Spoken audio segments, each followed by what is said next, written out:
Elizabeth, मुझे बताइए कि आपने अपने करियर में कभी कोई अपनी एल्बम के लिए नेशनल सॉन्ग तैयार किया है? नॉट येट, बट मेरी ख्वाहिश है कि मैं ज़रूर करूं और होपफुली कि नेक्स्ट मैं नेशनल सॉन्ग ज़रूर रेडी करूंगी। किससे लिखवाएंगी? ऑफ कोर्स हमारे लेजेंड हमजा साहब। वाह वाह। एलिज़ाबेथ, जी जी। खुदा तुम्हारी नानी क्वीन एलिज़ाबेथ हमारी डिस्टेंट कजन थी।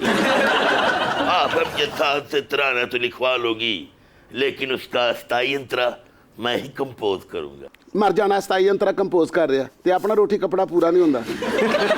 जिस तरह की तुसा गल की ना बादशाह सलामत माड़ा दिल करदा कान फड़ा के तुहानू वो अंतरे मारा लग पता जाए। असल च पता की है बादशाह सलामत ने अंदर एक मौसीकार है। अच्छा। तुसा ना सुना है ना नज़ीर अली साहब, उन्हां दे नाल जेड़ा डिस्को ढोल सी वो है ही सी। एक मिनट बजाने वाला? ना ना एज ए ढोल। ਇਹਦੀ 27 ਦਾ ਤੇ ਪਤਾ ਨਹੀਂ ਤੇ ਅੰਤਰਿਆਂ ਦੇ ਸਵਾਈ ਲੈਂਗੇ।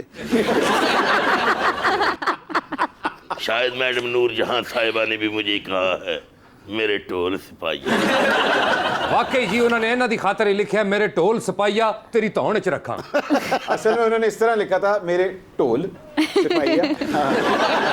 अगर जेन में रखें ना 65 की वॉर जो है हमारे, उसमें हमारे बहुत से बड़े शायरों ने बहुत अच्छी शायरी की। सिंगर्स ने तो गाया ही, कंपोजर्स ने, लेकिन इतनी अच्छी शायरी जो है ये बहुत कम कौमी तरानों में देखने में आती है। ये भी सूफी तबस्सुम साहब का गीत है जिसका जी मेरे ढोल सिपाहिया लहज़ा ए मोमिन, और उसमें मुनी नियाजी और हबीब जालिब और रईस अमरोही और अहमद नदीम कासमी, हबीब जालिब, किस किस का नाम लें, इतने इतने बड़े शायरों ने हमारे उस ज़माने में वो लिखे गीत। इसीलिए मैं समझता हूँ कि वो गीत आज भी लोगों की ज़बानों पर हैं, अपने कंटेंट में भी बड़े मजबूत हैं।